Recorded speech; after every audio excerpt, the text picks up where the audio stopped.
बीकेसीआई के special sir अब होंगे आपके घर। हम लोग हमारे सिलेबस का जो फर्स्ट चैप्टर है समांतर श्रेणी या अर्थमेटिक प्रोग्रेशन, उसके बारे में हम लोग आज डिस्कस करेंगे। ठीक है, तो प्यारे बच्चों, आपने इस टॉपिक के बारे में स्कूल में 9th या 10th क्लास में आप इसको पढ़े हैं, है ना। समांतर श्रेणी या अर्थमेटिक प्रोग्रेशन ये आखिर होता क्या है। ठीक है, तो हिंदी में देखा जाए बेटा तो नाम से ही स्पष्ट होता है समांतर, समान अंतर, मतलब इक्वल डिफरेंस।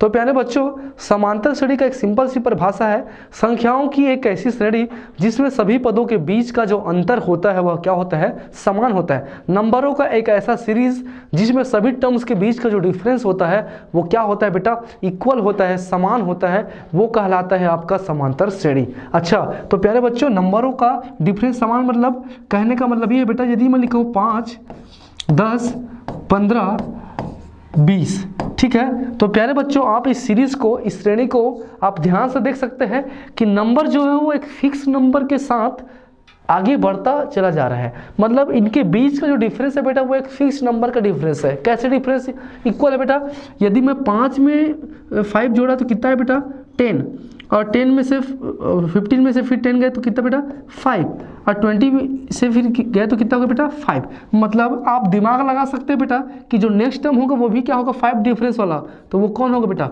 25। ठीक है, तो आप यहाँ पे देख के समझ सकते हैं मेरे बच्चों कि संख्याओं की एक ऐसी श्रेणी जिसमें सभी टर्म्स के बीच से जो डिफरेंस है वो क्या है बेटा, समान है, इक्वल है, ये कहलाता है आपका समांतर श्रेणी, अर्थमेटिक प्रोग्रेशन। ओके, तो प्यारे बच्चों यहाँ पे जो फर्स्ट टर्म है आपका ए होता है। ए क्या है आपका फर्स्ट टर्म, प्रथम पद बोलते हैं। फिर हम लोग पदों के बीच का डिफरेंस निकालते हैं बेटा। जो डिफरेंस निकालते हैं वो कैसे निकालते हैं हम लोग, सेकेंड टर्म को फर्स्ट टर्म से माइनस करते हैं। ठीक है, फिर और आगे का डिफरेंस चेक करना है तो कैसे करेंगे, थर्ड टर्म में हम लोग किसका माइनस करेंगे, सेकंड टर्म को माइनस करेंगे। थर्ड टर्म में फर्स्ट टर्म को माइनस नहीं करना है, सेकंड टर्म में फर्स्ट टर्म को, थर्ड में सेकंड को। यदि देखने पर उनकी दोनों का जो डिफरेंस यदि बेटा यदि इक्वल है तो हम ये कह सकते हैं कि ये जो श्रेणी है वो कैसा श्रेणी है, समांतर श्रेणी है, अर्थमेटिक प्रोग्रेशन है। ठीक है, तो प्यारे बच्चों अब हम इसमें आगे देखते हैं ना। ठीक है, आगे देखते हैं बेटा। तो आप सभी को पता होगा कि आप लोग एपी में एनएच टर्म का फॉर्मूला सुने होंगे आप लोग। ठीक है, एपी में आपका एनएच टर्म का या एनवा पद बोलते हैं इसको।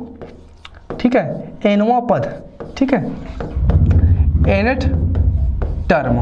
ओके, एनवा पद का आपका जो फॉर्मूला है प्यारे बच्चों, जो एनवा पद है उसे हम लोग टीएन से डिनोट करते हैं। टोटल नंबर बोलते हैं इसको, क्या बोलते हैं, टोटल नंबर्स या कुल पद या एनवा पद बोलते हैं। ठीक है, इसका फार्मूला होता है हमारा T N equal A plus N minus 1 into T. क्या होता है मेरे बच्चों, T N equal A plus N minus 1 into T.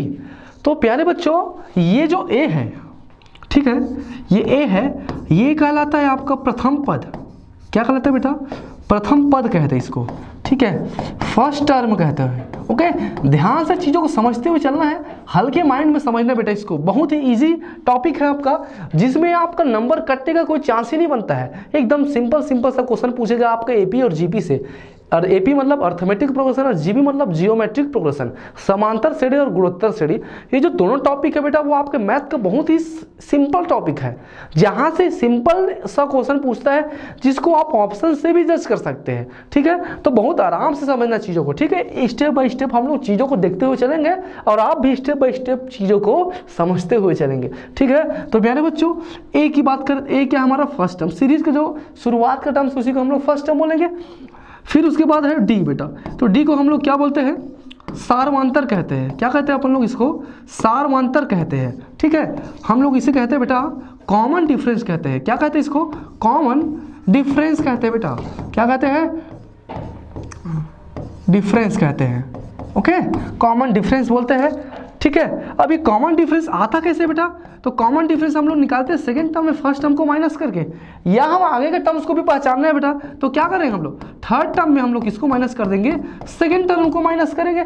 तो यदि सेकंड टर्म को माइनस करने पर जो फर्स्ट टर्म का डिफरेंस है और थर्ड में सेकंड टर्म्स को यदि माइनस करने पर जो डिफरेंस आता है, यदि दोनों सेम है, यदि दोनों इक्वल है बेटा, तो वो क्या कहलाएगा आपका, समांतर श्रेणी कहलाएगा आपका। ठीक है प्यारे बच्चों, तो आप देख सकते हैं कि देखना, चीज़ों को ध्यान से समझना बेटा। उसके बाद हम लोग क्या बच गया आपका n बच गया। तो ये जो n है बेटा ये कहलाता है आपका पदों की संख्या बोलते हैं, पदों की संख्या, या हम इसे कहते हैं नंबर ऑफ टर्म कहते हैं बेटा। क्या कहते हैं इसको? नंबर ऑफ टर्म कहते हैं, पदों की संख्या। नंबर ऑफ टर्म्स मतलब कोई सीरीज है तो मैं बोलूंगा उसका 10वां पद, 10 टर्म्स। तो 10 टर्म्स मतलब क्या है बेटा? वो उसका नंबर्स है, मतलब उसका पोजीशन है बेटा, है ना। ठीक है, तो चीज़ों को समझते हुए चलना है बेटा। तो ये आपका nवां पद का फॉर्मूला होता है। Tn इक्वल क्या होता है बेटा? a plus n minus 1 into D. Okay, जो Tn होता है वो टोटल नंबर्स या nवां पद बोलते हैं, या ये जो बेटा ये अंतिम पद भी होता है, लास्ट टर्म भी हम इसको बोल सकते हैं, क्योंकि जो भी पोजीशन निकालेंगे वो सीरीज का क्या होता है बेटा? लास्ट टर्म होता है। ठीक है, अब देखिए ये जो nth टर्म्स होता है वो उसको डिफाइन कैसे करेंगे अपन लोग? उसको nth टर्म्स जो होता है वो किसी सीरीज का वह टर्म्स है बेटा जिसमें अपन लोग n इक्वल 1 2 3 पुट करें। nth टर्म्स या nवां पद में यदि सीरीज में आप लोग 1 2 3 पुट करेंगे तो हमें क्या होगा? एक सीक्वेंस रूप से एक सीरीज मिलेगा। कैसे सीरीज मिलेगा पहले बच्चों? तो आप इसको ध्यान से समझिएगा। ठीक है, यदि ये सीरीज का क्या है बेटा? nवां पद है ना। तो यदि मैं इसमें n इक्वल 1 2 3 4 ऐसा पुट करते जाऊंगा तो मुझे क्या मिलेगा बेटा? सीरीज मिलेगा। nवां पद कहने का मतलब वही होता है बेटा कि 1 2 3 पुट करने पर क्या मिल जाए? उसका सीरीज मिल जाए, उसका श्रेणी मिल जाए, वही कहलाता है आपका nवां पद। ओके, तो ध्यान से समझेंगे। यदि मैं इसमें 1 पुट करूंगा n की जगह पे तो ये T1 होगा और ये होगा बेटा a plus 1 minus 1 into D. तो प्यारे बच्चों 1 में से 1 गए तो 0 और 0 को d से मल्टीप्लाई करूंगा तो 0 ही होगा। तो a प्लस 0 मतलब क्या होगा बेटा? a बच गया आपका। ठीक है, उम्मीद करता हूँ कि आप मेरी बातों को समझ पा रहे होंगे। ठीक है, उसके बाद यदि मैं 2 पुट करूंगा प्यारे बच्चों तो ये क्या होगा? a plus 2 minus 1 into D. तो प्यारे बच्चों a प्लस 2 में से 1 गए तो 1 और 1 इंटू डी मतलब ये क्या होगा बेटा?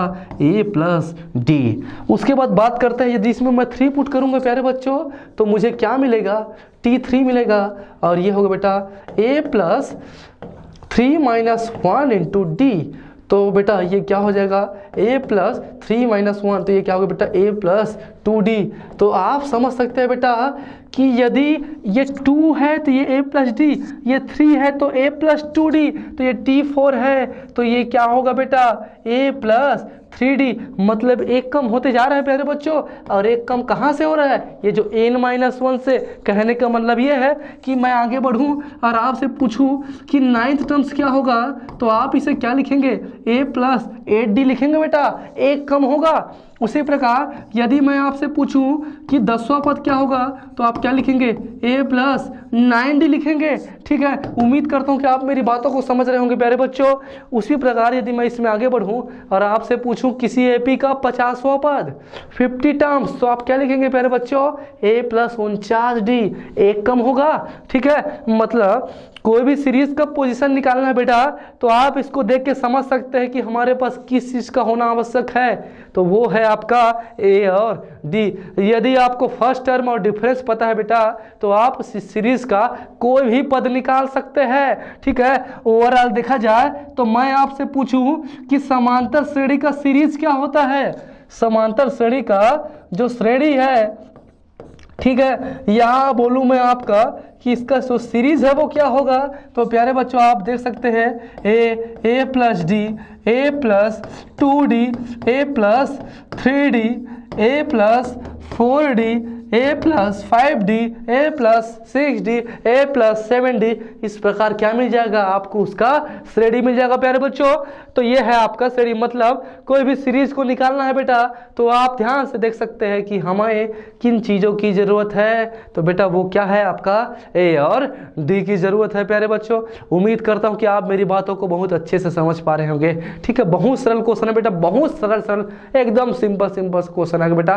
मैं गारंटी दे सकता हूँ आपको कि इस टॉपिक से आपका 1 नंबर भी क्या, इस टॉपिक क्या पूरे का पूरे जो टॉपिक है बेटा उसमें आपका 1 नंबर नहीं छूटेगा बेटा, भरोसा रखना। बस मैं जैसा जैसा बोल रहा हूँ आपको मेरे साथ कदम से कदम मिला के चलना है। ठीक है प्यारे बच्चों, ठीक है, तो इसके लिए आपको बदलना पड़ेगा बेटा। ठीक है, अपने हैबिट में चीज़ों को लाना पड़ेगा। ठीक है, चलिए तो हम इसमें आगे बढ़ते हैं प्यारे बच्चों। जैसे मैं आपसे एक बात करता हूँ, एक सिंपल सा क्वेश्चन लेते हैं, ठीक है, एग्जाम्पल लेते हैं।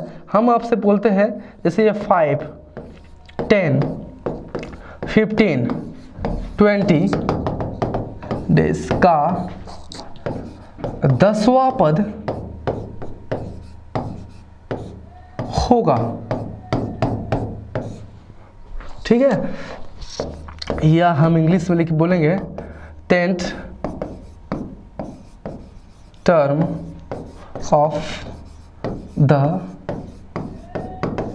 सीरीज विल बी, ओके, 5, 10, 15, 20, ठीक है। चीज़ों को समझिएगा बेटा, हम नेक्स्ट क्लास में इसको पीपीटी से देखेंगे बेटा, पीपीटी से रिप्रेजेंट करेंगे, बट इसका सिंपल सा एग्जांपल है, इसलिए आप इसको ध्यान से समझना है प्यारे बच्चों, ठीक है। कैसे 5, 10, 15, 20 से का 10वां पद पूछ रहा है, मतलब वो उसका nवां पद पूछ रहा है बेटा, उसका nth पोजीशन पूछ रहा है, मतलब वो बोल रहा है कि 5, 10, 15 से बढ़ते बढ़ते जाओगे तो जो 10वें नंबर पे बैठा है, जो 10th नंबर पे बैठा है, उसका वैल्यू क्या होगा।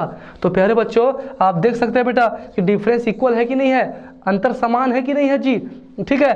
तो आप देखेंगे बेटा, तो सबसे पहले आप लोग क्या निकालेंगे बेटा, ए का मान क्या जी 5 है, फिर आप लोग निकालेंगे डी कैसे निकालेंगे, दूसरे पद में पहले पद को माइनस करके, तो 10 में से 5 गया तो 5, ठीक है। बट आप तो होशियार बच्चे हो, आप देखते ही समझ गए होंगे कि इसका जो डिफरेंस है वो क्या है बेटा 5 है जी, ठीक है।